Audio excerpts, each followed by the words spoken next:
Kantara shooting ಸೆಟ್ನಲ್ಲಿ ಮತ್ತೊಂದು ಮಹಾ ದುರಂತ ಸಂಭವಿಸಿದೆ. ಮಾಸ್ತಿಕಟ್ಟೆಯ ಮಾಣಿ ಜಲಾಶಯದಲ್ಲಿ ಶೂಟಿಂಗ್ ದೋಣಿಯೊಂದು ಮಗುಚಿ ಬಿದ್ದಿದೆ. ನಟ ರಿಷಬ್ ಶೆಟ್ಟಿ ಸೇರಿ 30 ಮಂದಿ ಪ್ರಾಣಾಪಾಯದಿಂದ ಪಾರಾಗಿದ್ದಾರೆ. ಈಜುತ್ತಲೇ ದಡ ಸೇರಿದ್ದಾರೆ ಕಲಾವಿದರು ಹಾಗೂ ತಂತ್ರಜ್ಞರು. ಕ್ಯಾಮೆರಾ ಸೇರಿದಂತೆ ಬೋಟ್ನಲ್ಲಿದ್ದಂಥ ಎಲ್ಲಾ ವಸ್ತುಗಳು ನೀರು ಪಾಲಾಗಿದ್ದಾವೆ. ವಿಜು ವಿಕೆ ನಿಧನದ ಬಳಿಕ ಕೊನೆಯ ಹಂತದ ಶೂಟಿಂಗ್ ಮತ್ತೆ ಪ್ರಾರಂಭ ಆಗಿತ್ತು. ಈಗ ಮತ್ತೊಮ್ಮೆ ಈ ಶೂಟಿಂಗ್ನಲ್ಲೂ ಕೂಡ ಅವಘಡ ಸಂಭವಿಸಿದೆ. ಕಾಂತಾರ 1ರ ಶೂಟಿಂಗ್ ಸೆಟ್ನಲ್ಲಿ ಮತ್ತೊಂದು ಮಹಾ ದುರಂತ ಸಂಭವಿಸಿದೆ. ಮಾಸ್ತಿಕಟ್ಟೆಯ ಮಾಣಿ ಜಲಾಶಯದಲ್ಲಿ ದೋಣಿ ಮಗುಚಿ ಬಿದ್ದಿದೆ. ಒಂದು ಕಡೆ ವಿಪರೀತವಾಗಿ ಮಳೆ ಆಗ್ತಾ ಇದೆ. ಮಾಸ್ತಿಕಟ್ಟೆ ಸಮೀಪದಲ್ಲಿ ಮಾಣಿ ಜಲಾಶಯ ಇದೆ. ಆ ಜಲಾಶಯಕ್ಕೆ ಒಳಹರಿವಿನ ಪ್ರಮಾಣವು ಕೂಡ ಜಾಸ್ತಿ ಆಗಿದೆ. ಆ ನದಿಯಲ್ಲಿ ಬಹಳ ವೇಗವಾಗಿ ನೀರಿನ ಹರಿವಿದೆ. ಅಲ್ಲಿ ಶೂಟಿಂಗ್ ಆಗ್ತಾ ಇತ್ತು. ಕಾಂತಾರ 1ರ ಶೂಟಿಂಗ್ ಆಗ್ತಾ ಇತ್ತು. ಈಗ ಮತ್ತೊಂದು ದುರಂತ ಸಂಭವಿಸಿದೆ ಇದೇ ಶೂಟಿಂಗ್ ಸೆಟ್ನಲ್ಲಿ. ಮಾಸ್ತಿಕಟ್ಟೆಯ ಮಾಣಿ ಜಲಾಶಯದಲ್ಲಿ ದೋಣಿ ಒಂದು ಮಗುಚಿ ಬಿದ್ದಿದೆ. ಅದರಲ್ಲಿ ನಟ ರಿಷಬ್ ಶೆಟ್ಟಿ ಕೂಡ ಇದ್ರು. ಕೇವಲ ರಿಷಬ್ ಶೆಟ್ಟಿ ಮಾತ್ರ ಅಲ್ಲ, ಒಟ್ಟು 30 ಜನ ಇದ್ರು. ಈ ಹಿಂದೆ ರಾಕೇಶ್ ಪೂಜಾರಿ ಅವರು ಸಾವನ್ನಪ್ತಾರೆ. ಅದಾದ ನಂತರ ಕಪಿಲ್ ಅವರು ಸಾವನ್ನಪ್ತಾರೆ. ಇವರೆಲ್ಲರೂ ಕೂಡ ಕಾಂತಾರದಲ್ಲಿ ಇದ್ದಂಥವರು. ಮೇ 6ನೇ ತಾರೀಕು ಕಪಿಲ್ ಸಾವನ್ನಪ್ತಾರೆ. ಎಲ್ಲವೂ ದುರಂತವೇ, ಒಂದಾದ ಮೇಲೊಂದರಂತೆ ದುರಂತ. ರಾಕೇಶ್ ಶೆಟ್ಟಿ ಅವರು ಕೂಡ ಇದೇ ಸಿನಿಮಾದಲ್ಲಿದ್ದಂಥವರು, ನಟನೆ ಮಾಡುತ್ತಾ ಇದ್ದಂಥವರು. ಅವರು ಕೂಡ ಸಾವನ್ನಪ್ತಾರೆ. ಯಾಕೆ ಹೀಗಾಗ್ತಾ ಇದೆ? ಸರಣಿ ಸಾವುಗಳು ಯಾಕೆ ಆಗ್ತಾ ಇದೆ? ಇನ್ನು ಇವತ್ತಾಯ್ತಲ್ಲ ದುರಂತ. ಈ ದುರಂತದಲ್ಲಿ ರಿಷಬ್ ಶೆಟ್ಟಿ ಅವರು ಕೂಡ ಇದ್ರು. ಈಜುತ್ತಲೇ ದಡ ಸೇರಿದ್ದಾರೆ. ಒಟ್ಟು ಆ ದೋಣಿಯಲ್ಲಿ 30 ಜನ ಇದ್ರಂತೆ. 30 ಜನ ಇದ್ದಂಥ ದೋಣಿ ಮಗುಚಿ ಬಿದ್ದಿದೆ. ಪುಣ್ಯ ಎಲ್ರಿಗೂ ಈಜು ಬರ್ತಾ ಇತ್ತು, ಈಜ್ತಾ ಬಂದಿದ್ರು. ಇತ್ತೀಚೆಗೆ ಅವರು ಪಂಜುರ್ಲಿ ದೈವದ ಹತ್ರ ಕೇಳಿದರು. ಒಂದು ಕೋಲಕ್ಕೆ ಹೋಗಿದ್ರು, ನೇಮಕ್ಕೆ ಹೋಗಿದ್ರು. ಅಲ್ಲಿ ಆಶೀರ್ವಾದ ಪಡೆಯುವ ಹೊತ್ತಿನಲ್ಲಿ ದೈವ ಹೇಳಿತ್ತು, ನಿನ್ನನ್ನು ಮುಗಿಸೋದಕ್ಕೆ ಪ್ರಯತ್ನ ಆಗ್ತಾ ಇದೆ. 5 ತಿಂಗಳಲ್ಲಿ ಒಳ್ಳೆಯದನ್ನು ನಾನು ನಿನಗೆ ಮಾಡ್ತೀನಿ. ಜಗತ್ತಿನಲ್ಲಿ ನಿನಗೆ ಕೇಡು ಬಯಸುವಂಥವರು ಹೆಚ್ಚಾಗಿದ್ದಾರೆ. ನಿನ್ನ ಸಂಹಾರವನ್ನು ಎದುರು ನೋಡ್ತಾ ಇದ್ದಾರೆ ಅಂತ ಎಚ್ಚರಿಕೆಯನ್ನು ಕೊಟ್ಟಿತ್ತು. ಆ ಹೊತ್ತಿನಲ್ಲಿ ನಾವು ಕೂಡ ಚರ್ಚೆ ಮಾಡಿದ್ವಿ. ಏನು ಎಚ್ಚರಿಕೆ ಆಗಿರ್ಬೋದು? ಯಾರು ಹಿತಶತ್ರುಗಳು? ಯಾರು ಮುಗಿಸೋದಕ್ಕೆ ಪ್ರಯತ್ನ ಪಡ್ತಾ ಇದ್ದಾರೆ? ಕಾಂತಾರ ಸಿನಿಮಾಕ್ಕೆ ಏನಾದರೂ ಆಪತ್ತಿದೆಯಾ? ಈ ಥರದ ಪ್ರಶ್ನೆಗಳು ಬಂದಿದ್ವು. ಅದಾದ ನಂತರ ಸಾಲು ಸಾಲು ಸಾವುಗಳು. ಅದು ರಾಕೇಶ್ ಶೆಟ್ಟಿಯ ಮೂಲಕ ಆಗಿರ್ಬೋದು. ಅದಾದ ನಂತರ ಇನ್ನೂ ಅನೇಕರು, ವಿಜು ವಿಕೆ ಆಗಿರ್ಬೋದು. ಜೂನ್ 11ನೇ ತಾರೀಕು ವಿಜು ವಿಕೆ ಇವರು ಸಾವನ್ನಪ್ತಾರೆ. ರಾಕೇಶ್ ಪೂಜಾರಿ ಇವರು ಸಾವನ್ನಪ್ತಾರೆ ಮೇ 12ನೇ ತಾರೀಕು. ಅದಾದ ನಂತರ ಕಪಿಲ್ ಇವರು ಸಾವನ್ನಪ್ತಾರೆ ಮೇ 6ನೇ ತಾರೀಕು. ಶೂಟಿಂಗ್ ನಡೀತಾ ಇರುತ್ತೆ. ಅದೇ ಹೊತ್ತಿನಲ್ಲಿ ಒಂದಾದ ಮೇಲೊಂದರಂತೆ ಸಾವುಗಳು, ಸರಣಿ ಸಾವುಗಳು. ಯಾರ್ದೂ ಸಾಯೋ ವಯಸ್ಸಲ್ಲ, ಯಾರ್ದೂ ಸಾಯೋ ವಯಸ್ಸಲ್ಲ. ರಾಕೇಶ್ ಪೂಜಾರಿ ಸಾಯೋ ವಯಸ್ಸ 32. ನಗ್ನಗ್ತಾ ಓಡಾಡ್ತಾ ಇದ್ದಂಥ ಮನುಷ್ಯ ಸಾಯಂಕಾಲ ಮದುವೆ ಫಂಕ್ಷನ್ಗೆ ಅಂತ ಹೋದಂಥವರು ಹೃದಯಾಘಾತವಾಗಿ ಸಾವನ್ನಪ್ತಾರೆ. ಅದು ಸಾವ? ಆ ಥರ ಸಾವಾಗೋದಕ್ಕೆ ಸಾಧ್ಯ ಇದೆಯಾ? ಯಾರು ಊಹೆನೇ ಮಾಡಿರಲಿಲ್ಲ. ಈ 3 ಸಾವುಗಳು ಕೂಡ ವಯೋಸಹಜ ಸಾವುಗಳಲ್ಲ. ಎಲ್ಲವೂ ವಿಚಿತ್ರ ರೀತಿಯಲ್ಲಿ ಸಾವನ್ನಪ್ಪಿದಂಥವರು, ಯಾರು ಊಹೆ ಮಾಡಿರದ ರೀತಿಯಲ್ಲಿ ಸಾವನ್ನಪ್ಪಿದವರು. ಇವರ ಸಾವಿಗೂ ಕಾಂತಾರಕ್ಕೂ ಏನಾದರೂ ಸಂಬಂಧ ಇದೆಯಾ? ಇವರ ಸಾವಿಗೂ ಈ ಹಿಂದೆ ರಿಷಬ್ ಶೆಟ್ಟಿ ಅವರಿಗೆ ದೈವವಾಣಿ ಬಂದಿತ್ತಲ್ಲ, ಅದಕ್ಕೇನಾದರೂ ಸಂಬಂಧ ಇದೆಯಾ?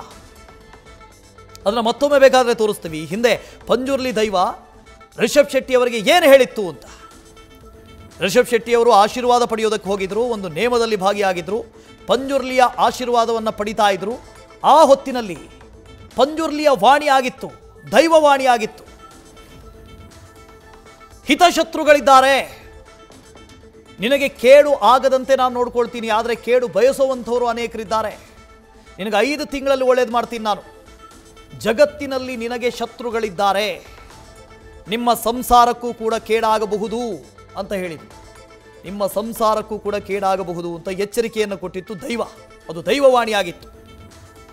ಸೊ ನಿಮಗೆ ಗೊತ್ತಿಲ್ಲ, ದಕ್ಷಿಣ ಕನ್ನಡ ಜಿಲ್ಲೆ, ಅವಿಭಜಿತ ದಕ್ಷಿಣ ಕನ್ನಡ ಜಿಲ್ಲೆ, ಕರಾವಳಿ ಭಾಗದಲ್ಲಿ ದೈವವಾಣಿಗೆ ಎಷ್ಟು ಮಹತ್ವ ಇದೆ ಅಂತ. ಆ ಹೊತ್ತಿನಲ್ಲೇ ದೈವ ಮತ್ತೊಂದು ವಾಣಿಯನ್ನು ಹೇಳಿತ್ತು, 5 ತಿಂಗಳಲ್ಲಿ ನಿನಗೆ ಒಳ್ಳೆಯದು ಮಾಡ್ತೀನಿ ಅಂತ.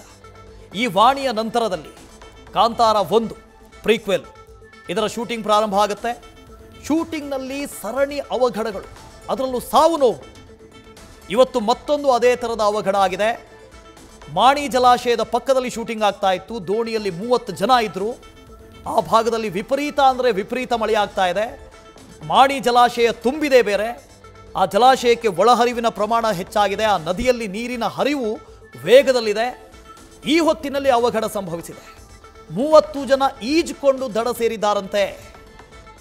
ಒಂದು ವೇಳೆ ಈಜೋದಕ್ಕೆ ಬರದೇ ಇದ್ದಿದ್ರೆ ಏನು ಪರಿಸ್ಥಿತಿ? ನೀರಿನ ಪ್ರಮಾಣ ಎಷ್ಟಿದೆ ಗೊತ್ತಾ? ಆ ದೃಶ್ಯಗಳು ಇನ್ನೂ ಲಭ್ಯ ಆಗಿಲ್ಲ, ಬರಲಿ, ಆಮೇಲೆ ನಿಮಗೆ ಗೊತ್ತಾಗತ್ತೆ ಆ ಘಟನೆಯ ಸಂದರ್ಭ ಹೇಗಿತ್ತು ಅಂತ. ಬಟ್ ನೀವು ನಂಬ್ತಿರೋ ಬಿಡ್ತಿರೋ, ಇಲ್ಲಿ ಏನಾಗ್ತಾ ಇದೆ ಅಂತ ಮಾತ್ರ ನಿಗೂಢ ಇದೆ. ನಿಗೂಢ. ಈ ಹಿಂದೆ ಕಾಂತಾರ ಸಿನಿಮಾದಲ್ಲೂ ನೀವು ನೋಡಿರ್ತೀರಿ. ಹೋಗ್ತೀಯಾ, ಕೋರ್ಟಿಗೆ ಹೋಗ್ತೀಯಾ, ಹೋಗು, ತೀರ್ಪನ್ನು ನಾನು ಕೋರ್ಟಿನ ಮೆಟ್ಟಿಲುಗಳ ಮೇಲೆ ಬರೀತೀನಿ ಅಂತ ದೈವವಾಣಿ ಕೊಟ್ಟಿತ್ತು. ಆಮೇಲೆ ಏನಾಗುತ್ತೆ? ಅದು ಕೇವಲ ಸಿನಿಮಾದಲ್ಲಿ ತೋರಿಸಿದ ಮಾತ್ರ ಅಲ್ಲ. ಆ ಭಾಗದ ಜನರಲ್ಲಿ ಕೇಳಿದ್ರೆ ಪ್ರತಿಯೊಬ್ಬರ ಮನೆಯಲ್ಲೂ ಈ ಥರದ ಒಂದೊಂದು ಘಟನೆಗಳಿರ್ತವೆ.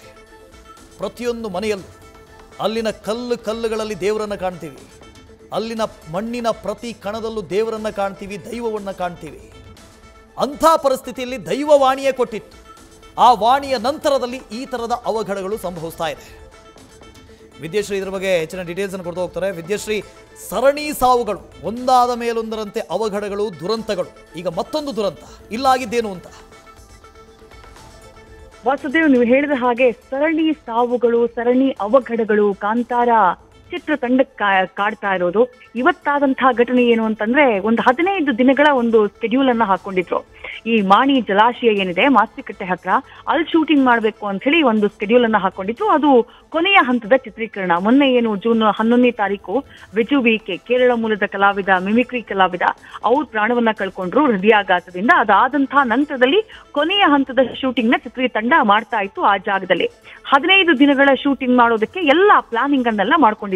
ಆದ್ರೆ ಮಾಸ್ತಿಕಟ್ಟೆ ಜಲಾಶಯದಲ್ಲಿ, ಆ ಮಾಸ್ತಿಕಟ್ಟೆಯ ಮಾಣಿ ಜಲಾಶಯದಲ್ಲಿ ಶೂಟಿಂಗ್ ಮಾಡ್ತಾ ಇದ್ದಂತಹ ಟೈಮ್ನಲ್ಲೇ ಏಕಾಏಕಿ ದೋಣಿ ಮಗಚು ಬಿಟ್ಟಿದೆ.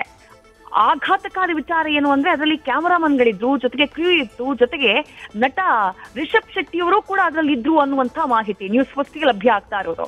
ನಟ ರಿಷಬ್ ಶೆಟ್ಟಿ, ಕ್ಯಾಮರಾಮನ್ ಸೇರಿದಂತೆ ಒಟ್ಟು 30 ಜನ ಇದ್ರು. ಎಲ್ಲರೂ ಕೂಡ ಈಜ್ಕೊಂಡು ದರ ಸೇರಿದ್ದಾರೆ. ಕಲಾವಿದ್ರು ಹಾಗೆ ತಂತ್ರಜ್ಞರು. ನಾವಿಲ್ಲಿ ಯೋಚನೆ ಮಾಡ್ಬೇಕು, ಯಾರಿಗಾದ್ರೂ ಈಜು ಬಂದಿಲ್ಲ ಅಥವಾ ಮತ್ತೊಂದೇನೋ ಆಗಿತ್ತು ಅಂತಂದ್ರೆ ದೊಡ್ಡ ದುರಂತಾನೇ ಸಂಭವಿಸಿರೋದು. ಹಾಗಾಗಿಲ್ಲ, ಅದೃಷ್ಟ ದೇವರ ದಯ ಹಂಗಾಗಿಲ್ಲ. ಎಲ್ಲರೂ ಕೂಡ ಪ್ರಾಣಾಪಾಯದಿಂದ ಪಾರಾಗಿದ್ದಾರೆ. ಎಲ್ಲರೂ ಕೂಡ ಈಜ್ಕೊಂಡು ಬಂದು ದಡ ಸೇರಿದ್ದಾರೆ. ಬಟ್ ಸಾಲು ಸಾವು ನೋವುಗಳಿದೆಯಲ್ಲ, ಈ ರೀತಿಯಾದಂತಹ ಅವಘಡಗಳಿದೆಯಲ್ಲ, ಎಲ್ಲೋ ಒಂದ್ ಕಡೆ ಕಳವಳವನ್ನ ಮೂಡಿಸ್ತಾ ಇದೆ. ನಾವು ಒಂದಿಷ್ಟು ಘಟನೆಗಳನ್ನ ಪಟ್ಟಿ ಮಾಡ್ಬೇಕಾಗತ್ತೆ ವಾಸು. ರೀಸೆಂಟ್ ಆಗಿ ಇವರು ದೈವದ ಬಳಿ ಹೋಗಿದ್ರು, ರಿಷಬ್ ಶೆಟ್ಟಿ ಅವರು. ಆ ದೈವದ ಬಳಿ ಹೋಗಿ ಆ ಕಾಂತಾರ ಮೂವಿಗೆ ಸಂಬಂಧಪಟ್ಟ ಹಾಗೆ ಅವರು ಮಾತನಾಡಿದಂತಹ ಸಂದರ್ಭದಲ್ಲಿ ಆ ದೈವ ಅವರಿಗೆ ಎಚ್ಚರಿಕೆಯನ್ನ ಕೊಟ್ಟಿತ್ತು. ನೀನು ಸುತ್ತ ಶತ್ರುಗಳಿದ್ದಾರೆ, ನೀನು ಎಚ್ಚರವಾಗಿರ್ಬೇಕು ಅನ್ನುವಂತಹ ಒಂದು ಅಭಯದ ನುಡಿಯನ್ನ ಕೊಟ್ಟಿತ್ತು. ನಾನಿದ್ದೀನಿ, ನಾನು ಕಾಯ್ತೀನಿ ಅಂತ ಹೇಳಿತ್ತು. ಅದಾದಂತಹ ನಂತರದಲ್ಲಾದಂತಹ ಘಟನೆಗಳನ್ನ ನಾವು ಲಿಸ್ಟ್ ಮಾಡೋದಾದ್ರೆ ನೋಡಿ, ಒಂದು ಬಸ್ ಅಪಘಾತ ಆಗುತ್ತೆ ಕೊಲ್ಲೂರ್ ಹತ್ರ.